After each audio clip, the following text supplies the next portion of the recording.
नमस्कार, good evening. आज का जो हमारा वेबिनार है वो मेडिकल एस्ट्रोलॉजी के ऊपर है। मुझे अच्छा लगेगा अगर जो लोग साइंस साइड से हों, जिनको साइंस से की अच्छी जानकारी है। मैं तो खैर कॉमर्स पढ़ा हुआ हूँ, साइंस वाली बैकग्राउंड नहीं है मेरी, बट मैं उस एंगल से पढ़ाता हूँ। सबसे पहले मैं अपना इंट्रोडक्शन देना चाहूंगा। साहनी एस्ट्रो कॉस्मिक से मैं राजीव साहनी बोल रहा हूँ, और मैं पिछले 24 साल से कंसल्टेंसी करता हूँ। पिछले 3 एक साल से मैंने पढ़ाना शुरू किया है। तो पढ़ाने में मैं अपना एक्सपीरियंस भी देने का प्रयास करता हूँ, और अच्छे लोग ज्यादा आ जाते हैं तो मैं आउट ऑफ द बॉक्स जाके पढ़ाता हूँ। आउट ऑफ द बॉक्स जाके, ये मेरा एक प्रिंसिपल है। तो इस तरीके से मैं समझता हूँ कि पढ़ाने से लाभ आता है। और मैं किसी को म्यूट नहीं करता, हर कोई मेरे को क्लास में बीच में टोक सकता है, जो भी क्वेरी है वो पूछ सकता है, मेरे से बात कर सकता है आराम से। इजी वे में पढ़ना वो सबसे अच्छी चीज होती है। नॉर्मली 32 कोर्सेज मैं पढ़ा रहा हूँ अभी प्रेजेंटली। बाकी पता नहीं, आगे और कोर्सेज भी बना सकता हूँ, बट अभी रिसर्च पर मेरा मन वापस चला गया है। तो मैं रिसर्च पर ज्यादा विश्वास रखता हूँ। आप ही की तरह मैं भी एक स्टूडेंट हूँ। मैं को टीचर वाली बात नहीं है। हमें सीखते रहना है मरते दम तक। ये कभी नहीं कहना कि मुझे आता है, मुझे समझ है। वही एंडिंग डे है आपका। ये बात आप समझ लीजिए, आपके अंदर जो ये बात आई तो। Now coming up to the important point of medical astrology. अब होता क्या है कि कुंडली का छठा भाव हमारा रोग का होता है। क्लियर है? अब आप देखिए, कुंडली का जो छठा भाव होता है, 6 नंबर की राशि आती है कालपुरुष कुंडली से। ये 6 नंबर राशि जहां पर भी आपकी कुंडली में होगी, वो अंग थोड़ा सा कमजोर होगा।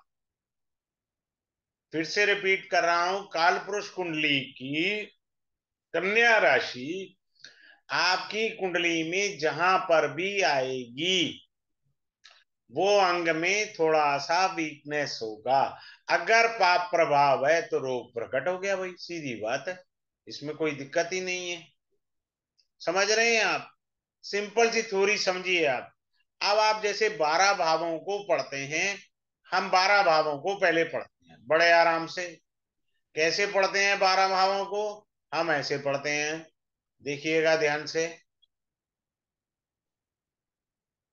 लगन है हमारा, वो हमारे सिर को बताता है। दूसरा भाव मुंह को, थर्ड हाउस शोल्डर को बताता है, फोर्थ हाउस रेस्पिरेटरी को, फिफ्थ हाउस स्टमक को, छठा घर जो है नाभि से नीचे का स्टमक, सेवेंथ हाउस हमारा प्राइवेट पार्ट, अष्टम भाव एनस का होता है, और नाइन्थ हाउस हमारा पीठ का बैक साइड थाई ये होता है, टेंथ हाउस हमारे घुटने होते हैं, इलेवेंथ हाउस जो होता है हमारा पिंडलियां होती हैं, 12वां भाव हमारे पैर होते हैं।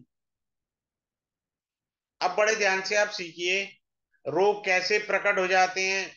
कुंडली बताती है आदमी की प्रकृति कैसी है।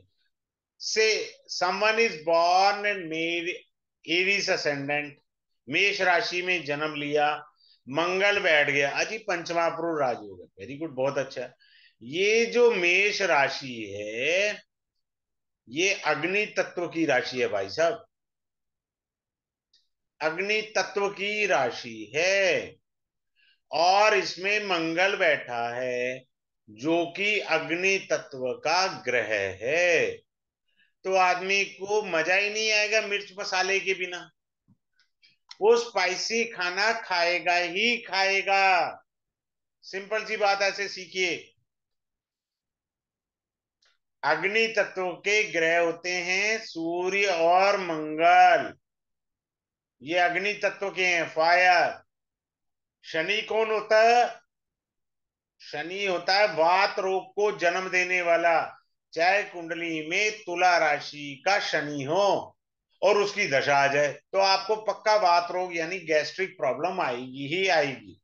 क्योंकि कुंभ राशि वायु तत्व वाली राशि है, और वात रोग का ग्रह उसमें बैठ गया। 7 नंबर भी वायु तत्व की राशि है, चाहे कुंभ में बैठ जाए, साथ में बैठ जाए। अब आते हैं बुध ग्रह पर। बुध ग्रह के अंदर तीन प्रकार के दोष आते हैं, वात पित्त कफ। तीनों दोष आ जाते हैं बुध के अंदर। बुध तीनों दोषों का समावेश रखता है अपने अंदर, वात पित्त और कफ का। अब आगे चलिए, अब आते हैं कफ के रोग के लिए शुक्र और चंद्रमा, ये कफ रोगों को बढ़ावा देते हैं। अब आप अपनी कुंडली में चेक कर लीजिए, अभी अगर आपकी कुंडली में वक्री शुक्र है, ठीक है, या 0 डिग्री का शुक्र है, या 1 डिग्री का शुक्र है, तो बर्फ वाला ठंडा पानी फ्रिज का आपके लिए पॉइजन है। बिकॉज हम लोग पंचम भाव पेट देखते हैं, अच्छी बात है, देखिए। बट वीनस मेटाबॉलिज्म सिस्टम को डिसऑर्डर करने में बड़ी प्रधानता रखता है। वीनस मेटाबॉलिज्म सिस्टम को डिसऑर्डर कर देता है अगर आपने ठंडा पानी पिया। If you have a retro Venus और you have a Venus on zero और इधर on 1 degree, then avoid to drink cold water. आपने नहीं पीना, अगर आप पिएंगे तो पीड़ा होनी तय है। नंबर 2, शुक्र कार्बन का कारक है। जो लोग एस्ट्रोनॉमी का ज्ञान रखते हैं, अंतरिक्ष विज्ञान के अंदर, चेक कर लें, शुक्र ग्रह पर कार्बन ज्यादा है। अगर आपका कुंडली में शुक्र खराब है तो बॉडी में कार्बन बहुत बनता है। आगे चलें, अगर किसी का बृहस्पति वक्री है, पाप प्रभाव में है, तो भाई साहब इसके अंदर इतनी ताकत आ गई इस अफ्लिक्टेड जुपिटर के अंदर, कि बचपन में बाल्यकाल में ही जॉन्डिस का रोग देने की क्षमता आ सकती है इसके अंदर। जॉन्डिस का रोग दे सकता है, ऐसा नहीं है नहीं देता। अब आप अपनी कुंडली खोल के देखिए, जो मैं कुछ एक रोग बता रहा हूं आपको, बाकी तो मुझे क्लास में बताना है। मान लीजिए किसी का शनि यहां बैठा है, बृहस्पति यहां बैठा है, तो ये थायराइड को जन्म दे सकता है। This Saturn aspect can give to a native a thyroid रोगा। मैं इससे पहले थोड़ा और आगे बढ़ूं, ये बताना चाहूंगा, ये कोर्स 29 जुलाई 2024 को स्टार्ट होगा। रात 9:30 बजे से लेके 10:30 बजे क्लास रहेगी। 5 डेज का ये कोर्स है। पीडीएफ इसकी आपको मिल जाएगी, लाइफ टाइम रिकॉर्डिंग मिल जाएगी। पीडीएफ पे मेरे को ना थोड़ा सा डाउट उठ रहा है, पीडीएफ पे मैं देख लूंगा, है शायद इसकी पीडीएफ। लाइफ टाइम आपको रिकॉर्डिंग मिल जाएगी, सिंपल सी बात है। और इसका फी मैंने नॉमिनल रखा है 2, 3, 4, 5 ओनली अमाउंट, ताकि आप सब कर सकें और सीख सकें अच्छे से मेडिकल एस्ट्रोलॉजी को। ज्यादा लंबा चौड़ा नहीं है, आप जॉब करते हैं फ्री होकर के आराम से आइए और बैठिए और सीखिए। अब आगे चलते हैं थायराइड के बाद। याद रखिए, वक्री ग्रह में चेष्टा बल आ जाता है। छठे भाव का स्वामी, अष्टम भाव का स्वामी, इनमें से कोई वक्री हो तो आपको रोक दे देंगे। उनमें एक क्षमता तो आ ही गई है, तो वो रोक दे सकते हैं आपको। एक सेकंड, किसी ने ज्वाइन करना है। तो छठा घर का स्वामी अगर वक्री है या छठे भाव में वक्री ग्रह बैठे हैं, देखिए वक्री ग्रह का अर्थ होता है चेष्टा बल ज्यादा आ जाना। छठा घर छोटे मोटे रोगों के लिए होता है, अष्टम भाव बड़े रोगों के लिए होता है। परंतु छठा भाव ऑल ऑफ सडन एक्सीडेंट भी देता है, ये नहीं भूलना है आपने। मैं इस कोर्स के अंदर आपको एक्स्ट्रा चीज भी पढ़ाऊंगा। मेरा पहला बैच था, उसमें 3 लोगों ने क्लास में कंफर्म किया था कुत्ते ने काटा था। मैं यहाँ ये भी पढ़ाऊंगा, गाय सींग मार सकती है भैया, गाय को चारा डालने के लिए एस्ट्रोलॉजर ने बोला था, तो आप डालने चले गए, पता लगा गाय ने सींग मार दिया। आप पटरी पे चल रहे थे, पीछे से आपका, पीछे से स्कूटर कार किसी गाड़ी ने टक्कर मार दी आपको। तो ये योग भी होते हैं, ये एक्स्ट्रा है, मैं सब पढ़ाऊंगा आपको। अब देखिए, इसमें मैंने काफी चीजें भागवत कथा से भी सीखी हैं। I would like to share with you. अगर आपके अंदर किसी के प्रति जेलसी आई, मैं उनसे कहता हूं जेलसी का त्याग कर दो, वो कैंसर की तरफ ले जाएगी आपको। जेलसी कभी नहीं रखनी चाहिए, वो कैंसर को जन्म देने की क्षमता रखती है। अब आ जाइए, जहां आपको मोह ज्यादा आ जाए, पैसे में मोह आ जाए, अपनी संतान में मोह आ जाए, तो आपको कफ का रोग लंबे समय तक होगा। मान लीजिए कफ का रोग 3 दिन रहता है, जनरल फिनोमिना लेकर चल रहे हैं, आपको 4 दिन रहेगा, क्योंकि आपने मोह को बढ़ा लिया, और कफ का रोग बार बार आपको आएगा। सिंपल सी बात है। आगे चलते हैं। अगले पॉइंट को समझते हैं आयुर्वेद के दृष्टिकोण से भी। अगर आपका जल तत्व दूषित होगा तो आपको यूरिन के रोग होंगे। अग्नि तत्व दूषित होगा तो पित्त के रोग होंगे, शुगर के रोग हो जाएंगे। अगर आपको वायु तत्व दूषित होगा, आपको अस्थमा और हृदय रोग यानी हार्ट अटैक जैसे रोग आ सकते हैं। आपने सावधानी बरतनी है। अगर आपका आकाश तत्व दूषित होगा तो थायराइड का रोग। कैसे आकाश तत्व, अभी बताया था, समझा देता हूं।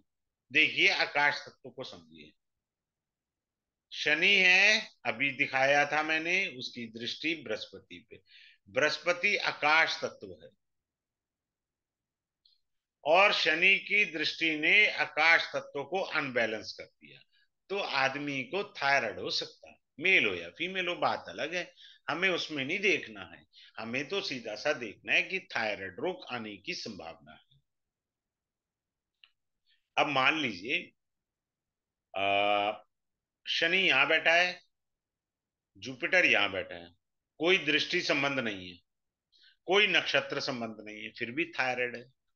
Now check the degrees. If they are very close in degree, even then the person may have a disease of thyroid. अगर किसी का दृष्टि संबंध नहीं है बट डिग्री संबंध आ रहा है, तब भी रोग प्रवेश कर जाता है देह के अंदर। ये मत सोचिए नहीं करेगा, कर जाता है। अगले पॉइंट पर चलते हैं। अब किसी का eighth lord sitting in the lagna, that is very negative point. If someone having sixth lord in the lagna, रोग वाले भाव है, लगन में आगे। अगर किसी का lagna lord sitting in the sixth bhava, तो रोग का आना जाना उसके साथ लगा रहेगा। अगर लग्न लॉर्ड अष्टम में आ जाए तब भी वही बात है। बात समझ रहे हैं? इस तरीके से आपने ध्यान देना है, और इन चीजों पर आगे चलते हैं। अब आपको इसमें गुलिक भी पढ़ाया जाएगा, गुलिक भी पढ़ाया जाएगा। गुलिक, suppose someone is having gulika in the lagna, किसी की कुंडली में गुलिक लगन में है।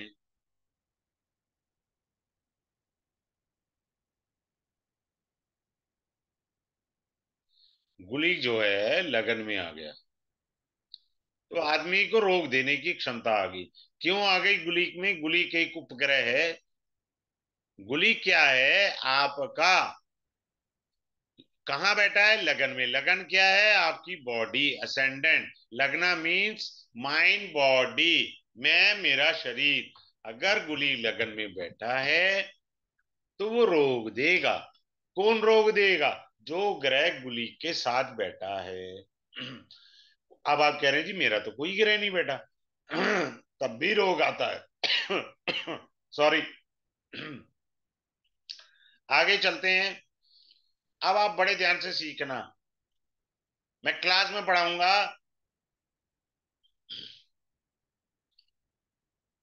क्या होता है D9 कुंडली के अंदर 64th नवांशा का लॉर्ड भी रोग देने की क्षमता रखता है। 22वें दृष्ट कोण का स्वामी, मैं कैलकुलेशन सिखाऊंगा भाई क्लास के अंदर।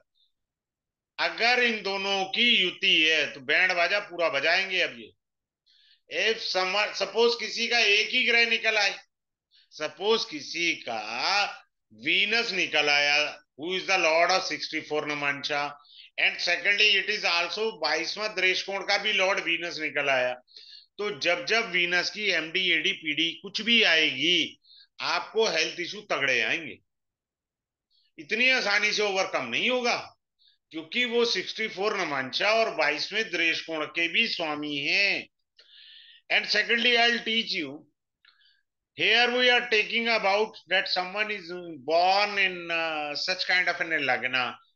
Suppose someone is born in सर्पदरेश कोणा, वो तो पैदा होते चिता तक जो है रोग नहीं छोड़ेंगे उसे, आया राम गया राम लगा रहेगा, बिकॉज उसका लगना ही सर्पदरेश कोण में है। अब हम क्या करें भैया, लगन को चेक करना है, वेदर द लगना इज इन द सर्पदरेश कोणा, तो दिक्कत आ गई भाई साहब। और सर्वदरेश कोण आयु के लिए भी ठीक नहीं है। सपोज किसी का lagna lord, ascendant lord is either in the सर्वदरेश कोण, तो बेड़ा ही गर्क हो गया ना, फिर तो बात ही खत्म होगी, बचा ही क्या इसमें। So we'll see such kind of a deep points in this medical astrology. सिर्फ छठा घर और आठवां घर ये सब नहीं देखना है।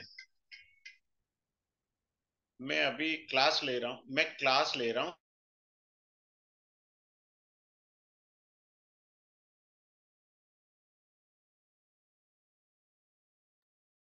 हाँ जी, अगले पॉइंट पर चलते हैं। अब मैं आपको सबसे पापी ग्रह चंद्रमा के बारे में बताता हूं। चंद्रमा सबसे पापी ग्रह होता है कुंडली में। हम तो राहु केतु से ऊपर ही नहीं उठते, अजी राहु केतु ही हैं बस पापी ग्रह तो। चंद्रमा सबसे पापी ग्रह कैसे बनता है सीखिए। कृष्ण पक्ष का जन्म हो, कृष्ण पक्ष की अष्टमी तिथि के बाद और दोपहर का जन्म हो, चाहे वो नवमी तिथि हो, दशमी तिथि हो, एकादशी हो, द्वादशी हो, जितनी तिथि अमावस्या के करीब है उतना ज्यादा चंद्रमा खराब है। फिर से रिपीट कर रहा हूं आप लोगों के लिए, अष्टमी तिथि के बाद कृष्ण पक्ष की कृष्ण पक्ष की अष्टमी तिथि के बाद दोपहर का जन्म है तो चंद्रमा सबसे पापी ग्रह, सबसे ज्यादा कष्ट देने वाला ग्रह बनेगा। क्लियर हो गया। अब दूसरा चंद्रमा का स्वरूप समझ लीजिए। पहला मैंने बता दिया, उसकी एमडी एडी पीडी जब भी आएगी पीड़ा देगी।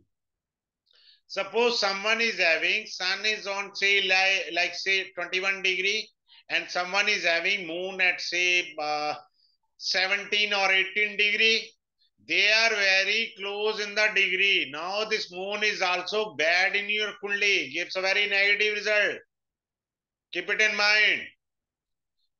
दूसरा रूल क्या है, चंद्रमा जब, क्योंकि ये तो अमावस्या के आसपास का जन्म हो गया ना, नॉर्मली हम क्या कहते हैं, सूर्य चंद्रमा इकट्ठे है अमावस्या का जन्म है। लेकिन जबकि तीन तिथियां होती हैं, का मतलब तीन तिथियां होता है, हम नॉर्मली फंडामेंटल वे में बोल देते हैं अमावस्या। तीन तिथियां बनती है, या तो अमावस्या, या शुक्ल पक्ष की प्रतिपदा, या कृष्ण पक्ष की चतुर्दशी। अगर आप रिक्ता तिथि को पैदा हुए हैं तो और ही बेड़ा गर्क है, चंद्रमा भी खराब है। यू आर बोर्न ऑन रिक्ता तिथि। रिक्ता तिथियां कौन सी होती हैं, चतुर्थी, नवमी और चतुर्दशी। बात तो हो गई और गड़बड़। ये रिक्ता तिथि है। Rikta tithi people are very struggle facing life, देखते हैं उनको जिंदगी में बड़ा स्ट्रगल रहता है बाबा। Now coming up to the next point, कुंडली में lagna and the lagna lord. Lagna is the house first ascendant and the lord of it is being called lagna lord. लग्नेश यदि पाप प्रभाव में है, लग्नेश यदि पाप कत्री में है, देखो मैं दो चीजें सिखाता हूं, आप बड़े ध्यान से सीखना कि रोग कैसे होते हैं। हम सिर्फ छठे घर पर नहीं फोकस करेंगे, हम आगे भी सीखेंगे। सपोज किसी के जैमनी लगन है, कोई दिक्कत नहीं है, और यहाँ मंगल बिठा दिया हमने, क्लियर है जी। लगन हो गया बुध, बुध के आगे हमने राहु बिठा दिया पीछे हमने क्या बिठा दिया, शनि बिठा दिया।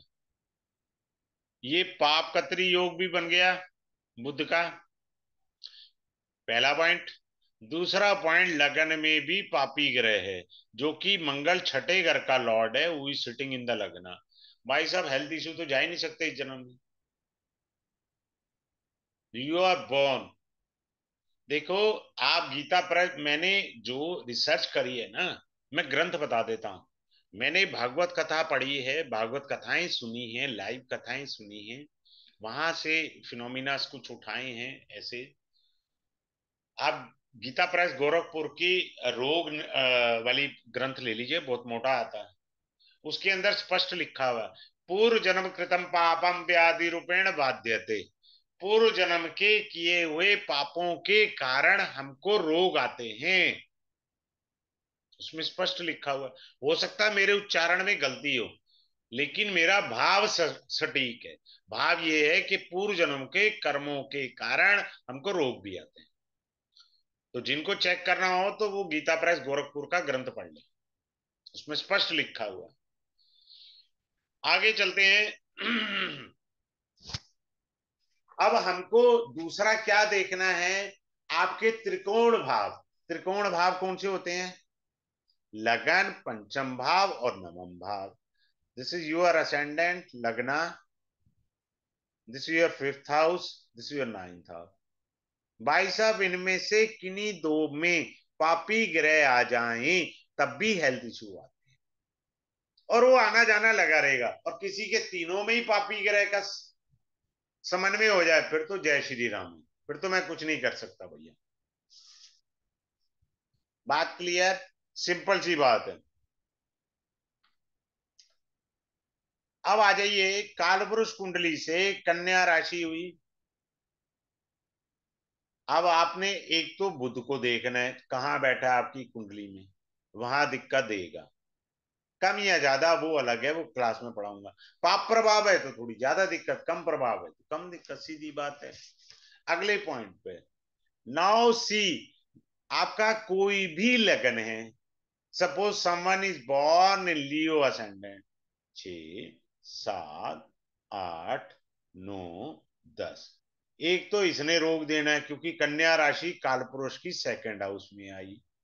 सेकंड हाउस क्या होता है? हमारा हमारा आइस का, दूसरा गले का। ये राइट आई होती है भैया, पूरा बता देता हूं। गले का, गले के अंदर दिक्कत आएगी। तीसरा, हम फूड यहीं से खाते हैं, तो मुंह में कोई ना कोई दिक्कत आ जाएगी। काल पुरुष की कुंडली आई हुई है, मैंने ग्रह तो भी बिठाया ही नहीं है। अगर मरकरी भी पिटा हुआ है, पाप प्रभाव में है, एफ्लिक्शन में है, that is something. Now see, where is your Saturn is sitting?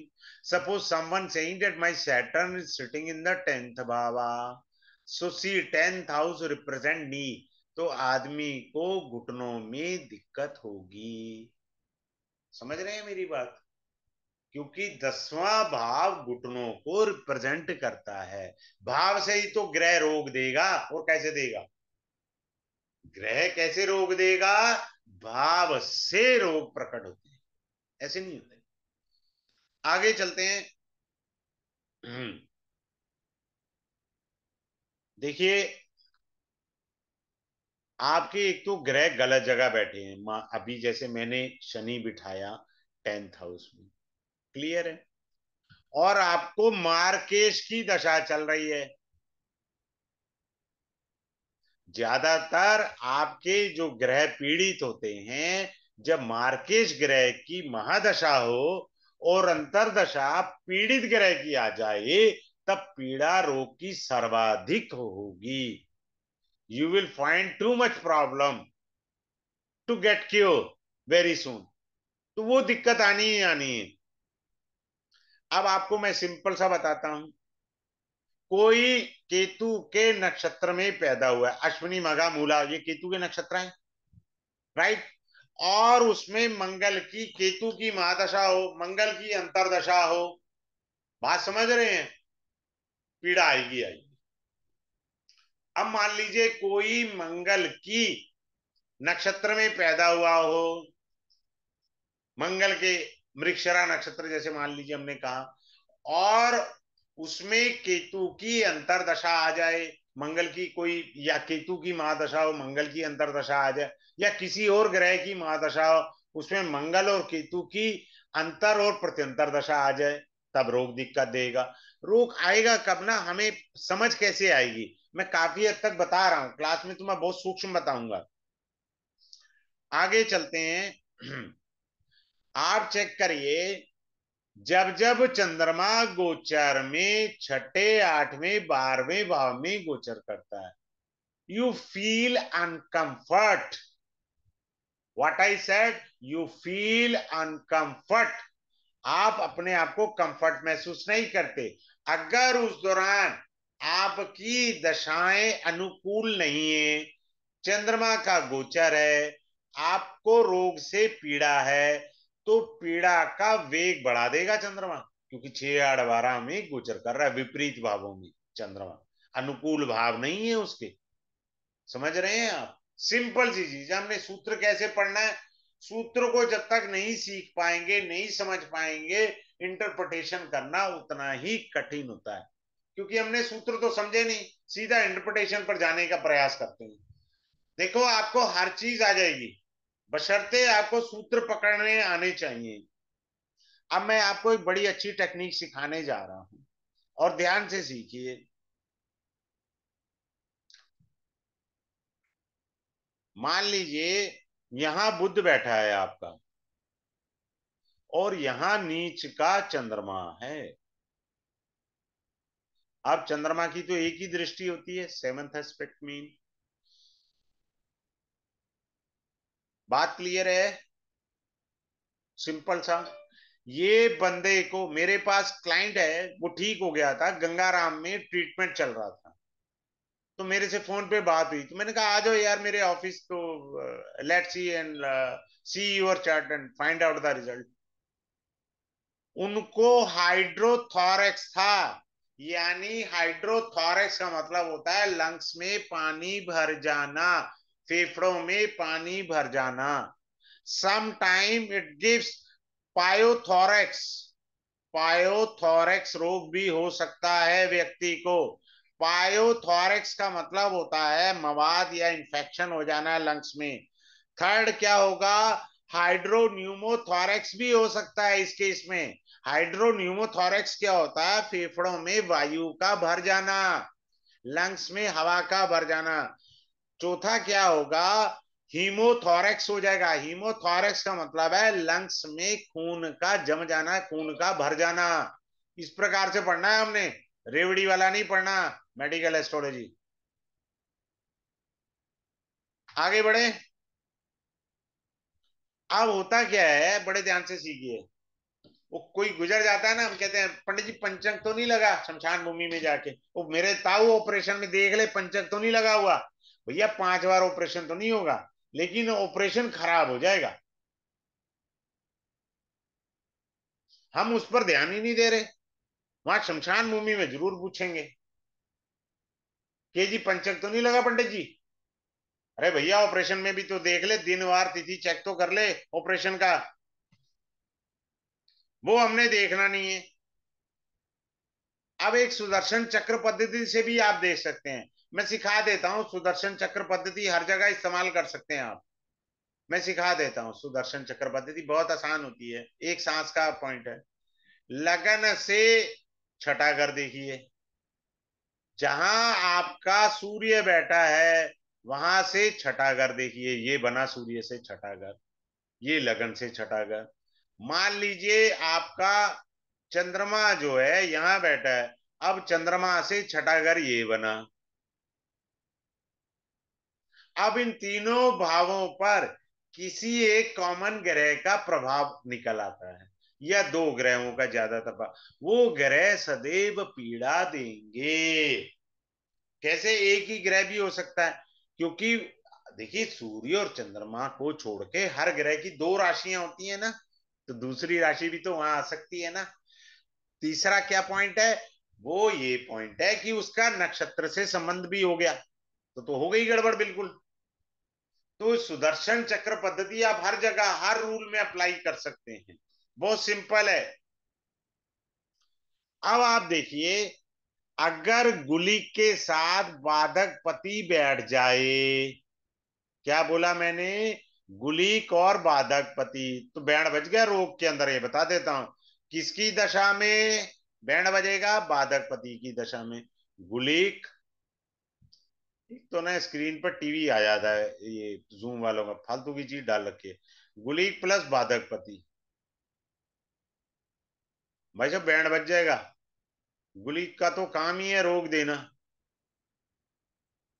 अब मान लीजिए गुलिक नहीं है, कोई मारक ग्रह है, मारक ग्रह के साथ बाधक पति बैठ जाए, इनमें से किसी की भी दशा आ जाए, मारेंगे कम घसीटेंगे ज्यादा, मृत्यु भी हो सकती है, ऐसा नहीं है नहीं होती। आपको एक अच्छी चीज सिखाता हूं, लग्नेश की दशा भी मार्केश वाला रोल अदा करती है। क्यों करती है? लगना means I me my self. उसमें जब भी किसी पापी ग्रह की दशा आएगी तो लग्नेश की दशा है, वो अफ्लिक्शन में आ गया, डेंजर पॉइंट है, उसमें पीड़ाएं ज्यादा होती हैं। अब आप ध्यान से सीखिए, बालारिष्ट होता है, हम पहले सुना करते थे, बच्चे के जन्म से लेके 12 वर्ष तक की आयु तक जो है, क्या होता है? बालारिष्ट। अब वो रोग रहता है। अब मैं आपको टेक्निक सिखाता हूँ, एक पार्ट यहीं पर ही सिखा देता हूँ, आप चेक करो आपके हेल्थ इशू कितने थे जब आप पैदा हुए। देखिए फॉर एग्जाम्पल, बृहस्पति यहाँ है,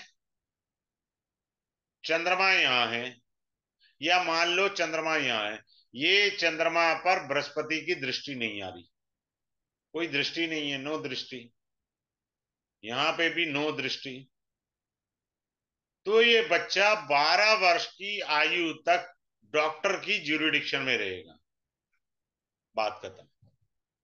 कष्ट तो बाद में भी आएंगे, मैंने कब कहा नहीं आएंगे, लेकिन क्योंकि गुरु विच इज द कारका ऑफ ब्लेसिंग, वो ब्लेसिंग का कारक ग्रह है, गुरु कृपा वो नहीं आ रही चंद्रमा पर। रोग की रिकवरी के लिए बृहस्पति की कृपा आनी परम आवश्यक है। जिन लोगों का कुंडली में चंद्रमा बृहस्पति का षडाष्टक योग है, वहां हेल्थ इशू आएंगे ही आएंगे, बात खत्म, वहां दिक्कत आनी आनी है। अब क्या होता है, बड़े ध्यान से सीखिए,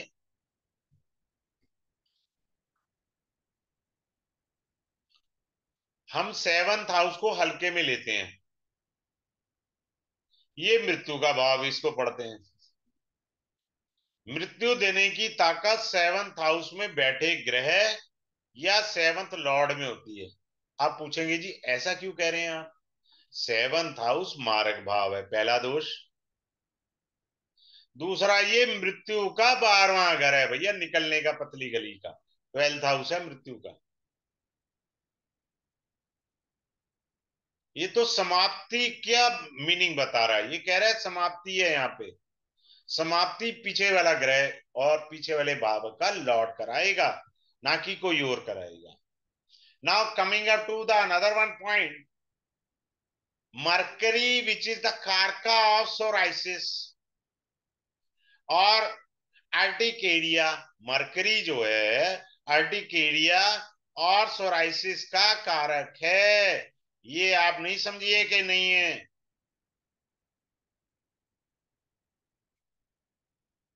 क्लियर है?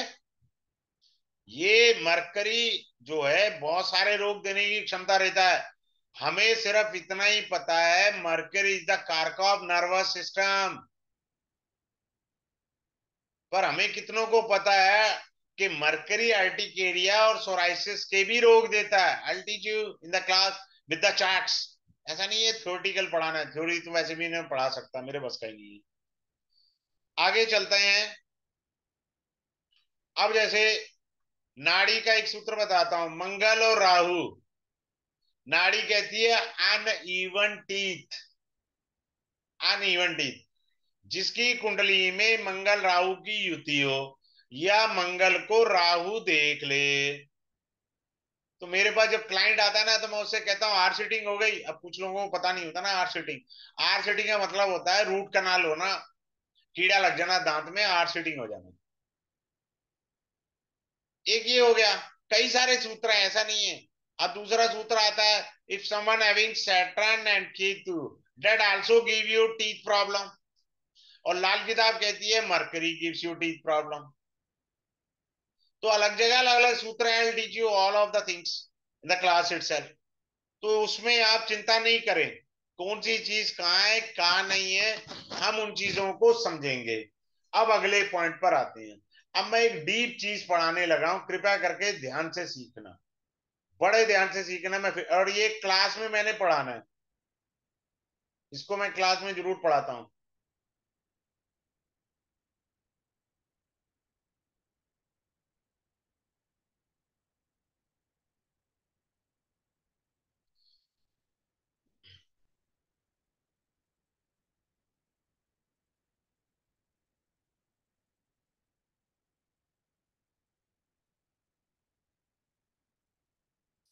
अब आप बड़े ध्यान से सीखना। अब ये कहा जाता है बृहस्पति जो है ना, लगन में आ जाए, आप पढ़ लो सारे ग्रंथ लिखे हैं, तो कुंडली के लाखों दोष दूर कर देता है। और मेरे ताऊ जी सेवंथ हाउस मारक भाव है, मार्केश प्लैनेट सिटिंग इन द लगना। ये क्यों नहीं पढ़ते आप ऐसे? ये क्यों नहीं पढ़ा आपने कि सप्तम भाव मारक भाव भी होता है? तो वो तो लगन में बैठ गया। अब आइए, सेकंड हाउस जो होता है हमारा क्या होता है, राइट आई का होता है सेकंड हाउस। और ट्वेल्थ हाउस क्या होता है हमारा, लेफ्ट आई होता है। अब आप देखिए, लेफ्ट आई का कारक ग्रह कौन सा होता है, चंद्रमा। और राइट आई का कारक ग्रह कौन होता है, सूर्य। इस कुंडली में चंद्रमा लेफ्ट आई का कारक ग्रह एग्जॉल्टेड है। बात खत्म। अब उसके घर में तो पापी ग्रह बैठे हैं लेफ्ट आई में, कोई दिक्कत नहीं है, पर वो तो स्ट्रांग होके बैठा है ना। बात खत्म। अब आगे आइए, इस सूर्य पर मंगल की दृष्टि है, इस सूर्य के घर में शुक्र बैठा है, इस पर राहु की दृष्टि है और शनि की दृष्टि है। समझ रहे हैं आप? बड़े ध्यान से सीखिए। मंगल की दृष्टि सूर्य राइट आई का कारक ग्रह है, उस पर मंगल की 12वें भाव से दृष्टि है। मंगल अष्टम भाव का स्वामी है। और दूसरा भाव जो आपकी राइट आई है, वह वीनस बैठा जरूर है स्वराशि का, लेकिन इस पर दृष्टि राहु की भी आ रही है, शनि की भी आ रही है। लड़के में भेंगापन है। कौन सी आंख में, राइट आई में लड़के के भेंगापन है। अब कर लो बात। आप कह रहे हो जी बृहस्पति तो लगन में आके लाखों दोष दूर कर देता। अरे ताऊ जी वो मारक भाव का भी तो स्वामी है, वो भी तो ध्यान देना है। इस प्रकार से भी समझना है हमने। क्लियर? तो बहुत बारीकियां मैं क्लास के अंदर पढ़ाऊंगा, ऐसा नहीं है कि सिंपल सिंपल पढ़ाया कि छठाकार वो फलाना ढिमकाना। अब मैं एक और चीज बताता हूं। Those who are having retro Jupiter, most probably they have a little bit of plumpy body. Those who are having retro Jupiter in their chart, they may have a plumpy body. खैर any how, अब ये course start होगा 29 जुलाई 2024 को, रात 9 बज के 9:30 से लेके 10:30 बजे, यानी मंडे को, कल यानी ये स्टार्ट होना है। 5 डेज का कोर्स है। मुझे थोड़ा सा पीडीएफ पर डाउट है, मैं खुद यही बोल रहा हूं। अगर है तो you will get the PDF, lifetime recording मिल जाएगी आपको। लाइफ टाइम रिकॉर्डिंग आपके पास आ जाएगी। The fee is only 2345, that's all, nothing special in it. ये इसका है। और आपको किसी को कोई डाउट है, कोई क्वेरी है, अपने आप को अनम्यूट करके मेरे से आप पूछ सकते हैं। बाकी हम क्लास में अपने आप डिस्कस तो करेंगे। Is there anyone who is having a query with himself, can ask me. Is there anyone who is having a query in it? चलिए, अब हम क्लास में मिलेंगे, आपको बहुत डीप तरह की एस्ट्रोलॉजी सिखाऊंगा, डिफरेंट। इसके अंदर ना एक केंद्रीय प्रभाव बड़ा इंपॉर्टेंट रोल अदा करता है। केंद्रीय प्रभाव, वो केंद्रीय प्रभाव जीवन में लंका लगाता है कई बार, डेथ तक लेके जाता है, और प्रोफेशन को भी एफ्लिक्ट करता है केंद्रीय प्रभाव। तो केंद्रीय प्रभाव भी सिखाऊंगा, वो मैं थोड़ा सा भूल गया था। ठीक है, चलिए क्लास में मिलते हैं। Have a good day. Thanks a lot for joining this webinar.